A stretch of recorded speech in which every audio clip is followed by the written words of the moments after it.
What's up, everybody? Welcome back to the opening pair as we continue our Sunday night at the movie series. And on this episode, we look to break down 2002 movie, which actually won an Oscar, would you believe? 8 Mile, starring Eminem, starring Brittany Murphy, may she rest in peace, and Kim Basinger, to name but a few. But I cannot do it alone. And as always, he is also from the 313, Mr. Kyle Gavin. Wow, I only wish I was from the 313. Thanks for that wonderful introduction once again. Yeah, it's good to have the two of us back on screen for the first time in a little while. And yeah, as you said, reviewing a really quality film. It is. As I alluded to, it's a movie that has won an Oscar for Best Original Song. In the 2003 Oscars obviously came out in 2002. It's a movie that has grossed nearly $250 million worldwide. It's a really good movie, and I'd be curious to know, like, what's your overview of this coming out of having rewatched it again, Kyle? Yeah, I actually rewatched it again today. It was my fourth time to actually watch the movie, and it's one of those things that, something new pops up to you each time, or a new facet of the movie pops up, which is always a good sign. As you said, it's 2002. Some of the lines and scenes have not aged well, but given the context of the story, it's to be expected. But overall, yeah, it's definitely, for me, it's a classic. Yeah, I think for myself, it's very much when you kind of sit down to watch it and you kind of read, say, the back cover of it, when you say the premise out loud, there's certain kind of connotations that you think of what this is going to be, and it's really nothing like that. Like, there's an emotion from like a culture and an intellectual point of view that I think is quite strong, and I think like it carries and kind of carries the movie right through from start to finish, and in its different kind of pivots and ups and downs. But no, listen, it's a movie that I would happily rewatch every kind of couple of months, and I really do enjoy it. But I think, listen, let's talk about our favorite scenes in the movies and which ones kind of like stood out to you, or if there was one in particular. Yeah, it's one of those movies that it was actually hard for me to pick one scene in particular. But having said that, the final 20 minutes of the film, and I'm just going to give a sort of a spoiler warning for anyone that hasn't seen this movie. It's been 20 years, guys. Yeah, it's been 20 years. Just in case, I don't want to ruin it for somebody that may flick it on Netflix. But the battles at the very end, the three battles that B Rabbit, Eminem's character, has against Papa Doc, in particular, the last battle with him, that scene is just marvelous. It is absolutely fantastic.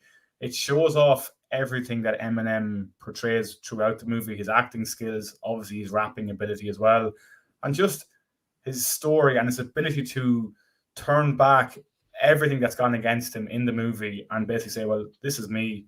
What are you going to do about it? I don't care. Yeah, everything really just kind of builds and builds and builds to that kind of final scene. And Papa Doc, played by Anthony Mackie, aka the Falcon from the Marvel Cinematic Universe. Like, I remember I was watching this, I think, about a year ago, and I was like, what the hell is Falcon doing at 8 Mile? But it was a different time in his career. I think for myself, the scene that stuck out to me the most was it's after he chokes at one of the first battles, and Future decides to bring him to this freestyle battle, and kind of just get his confidence back, almost literally like street freestyling in a kind of a safe group in a different environment altogether. And it ends with the free world kind of showing up, laying claim to like what they are all about. Papa Doc obviously being there sitting in the back. But I think, listen, before we get into the quotes, what I would be curious to do is let's rewatch the trailer of this. It's something that we started kind of incorporating a little bit more. So listen, let's rewatch the trailer for this, because who knows, maybe one of our quotes might kind of come into this. Hopefully. I must add, when you did mention Anthony Mackie, his role disappointed me in this movie. I know what to do. I look at you and I just say,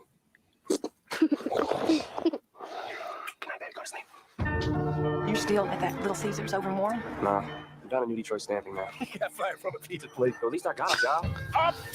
Michael Shannon. Yeah. Play it again, Smith, and you're fired. You know that everybody's calling you a loser. Yeah, lots of nice little cameos here as well. Down here.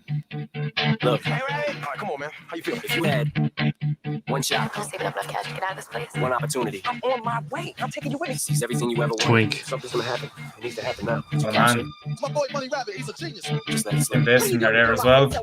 Snap back to reality. Oh, there goes gravity. Oh, there goes gravity. Choke. He's so mad, but he won't give up. He knows. Slip is in a hurry. He knows his whole back to these ropes. It don't matter. He's told. He knows that, but he's broke. He's so stagnant. He knows when he goes back to this mobile home. Back from this back to the lab again, yo. His own capacity. Better go capture this moment and hope it don't. Stop in the music. The moment you There you go at the end.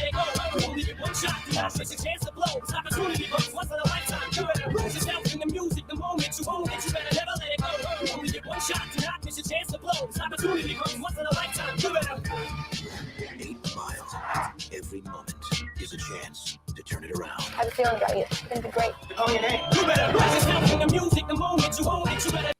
So that's it. It really kind of it says it all. In a kind of an era where movie trailers kind of gave away a lot, this does a little bit in certain aspects, I think. Yeah, it does. It sort of gives the overview of the story, but it doesn't really ruin anything either. No, because you don't know what scenes are placed where, I guess. Absolutely, yeah. So, who is what is your favorite quote? Your recall and recite. My favorite quote is actually again going back to the battle at the very end, and Eminem B Rabbit just sort of sums up his whole story, as I said, and at the very end he just says, "Okay, tell these people something they don't know about me already," and throws the mic back to Anthony Mackie, and he just literally lays the smackdown as I was thinking in my head.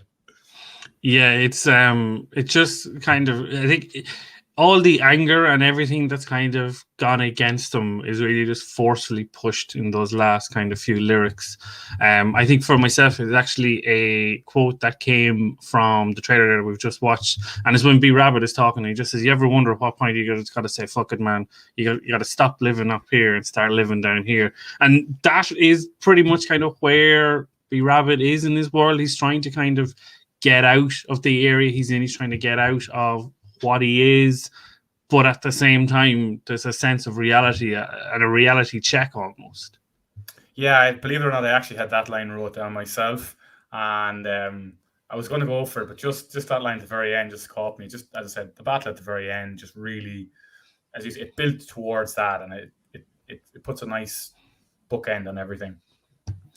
Who is the person you relate to in this movie the most? So I've kind of cheated a little bit here, and I've gone for two for kind of varying reasons. I've gone for Alex, played by Brittany Murphy, and I've gone for Cheddar Bob, played by Evan Jones. Reason being, with Alex, she is sort of, for me anyway, the definition of a bit of hope in this movie. It's sort of a positive influence on B Rabbit's life. You know, she kind of has a plan to get out of Detroit, and I think Mekhi Phifer has a chat with him at one of the house parties, and goes, she's just another girl. He's like, no, this girl seems different, and it sort of kicks B Rabbit into gear. And I've gone for Cheddar Bob, Evan Jones, just because again it's a sad, dark story for the main, and he brings a bit of comedy, a bit of light to things. But as well as that, there's a lovely scene where after he shot himself, he's in the house on his own, and B Rabbit sort of recognizes that he doesn't want to see all of his friends, and there's a lovely moment where they connect about people laughing at them and knocking them down. So it shows that true friendship, and that, again, as I said, a little bit of comedy and a bit of hope in a dark story. There's a scene with him, I believe, when he pulls out the gun for the first time. He's like, "Rabbit, where'd you get that gun?" Or Cheddar Bob, "Where'd you get that gun?" And he's like, "It's my mom's. It's my mom's." yeah. Yeah, it's very funny. He's very funny.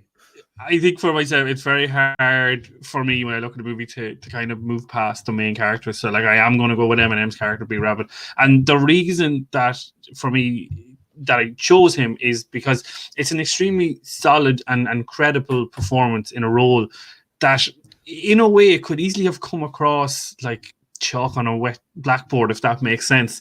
Like, yeah. You've seen in sort of similar type movies these kind of roles done and not done very well, where there is almost, you don't want to say it's Eminem's life, beat by beat, but there's definitely pieces that kind of hark back, I'm sure, that he can kind of draw on within this performance. Absolutely. The thought that came across my mind was that with this role, it's tailor-made for an Eminem. So there's obviously pressure with it as well to portray the role in a correct manner. But yeah, he really showed off his acting ability, and he was very, very believable. He was just so believable in that role. You basically thought you were watching a documentary of his life, which I think is probably one of the highest pieces of credit you can give an actor when they really submerge themselves in a role like this. Definitely, and listen, as we said, it kind of topped off with the Oscar nomination, the Oscar win, which was like unprecedented at the time, and nobody thought that was going to happen, because I think in the lead up to all the awards, they had been nominated for Lose Yourself, but it was never ever in contention of ever winning. It was more like isn't that nice that they got that nomination? So to get to the win was unbelievable. I think, listen, let's round out the review. What's your rating out of 10? So I've actually gone quite high on this one. I've went 8.5. Okay. As I said, there's a lot going on in the story. One of the minus points for me is there's quite a few characters in it that just seem rather pointless in a way, or underused. I referenced Anthony Mackie's character. I just thought, maybe at that point, as used to looking back at him now, he's a bigger star now. But looking back, it just seemed like he was just sort of there in the background. There's quite a few of those people in it. So that was one of the reasons. The ending was the very, very ending was a little bit anticlimactic. But other than that, I think I'd highly, highly recommend to watch this movie. To 8.5, probably the highest rating I've given. So yeah. You might have given Chicago 7 a good high rating, I think. Possibly, yeah. I think for myself, listen, does it hold up after 20 years? I think it does. Is it perfect? Absolutely not. But there's a thing that I feel in it, in that when the end credits roll, you still believe that the characters are real and they're still living on even after the movie ends. And that to me was a big thing that kind of stuck with me. The acting is kind of about a 7, kind of 6.5, 7 out of 10. I think the use of music and kind of the battles and kind of the lead up to that is so good. The choreography and everything. So I'd give that kind of like a 9 out of 10. So in between, overall, I'm going to go with 8 out of 10 for my rating for 8 Mile. But I think, listen, that's going to bring this short, sweet review to a close. Kyle, why don't you see us out? Yeah, so as you always say, like, subscribe, share, comment, all the good stuff. We're a growing channel on YouTube. We've actually set up a new Twitter page as well, The Opening Pair on Twitter. So please give us a follow there. It'd be fantastic. Obviously, myself, I'm at KyleGavin23 on Twitter and Instagram. Keith is at Keith Kilduff Media. Great to have another show and have the two of us back on screen, and hopefully you enjoyed it. Perfect. As always, to echo what Kyle said, do like, subscribe, comment, share, follow, do all the things, and we will see you on our next show. Best of luck.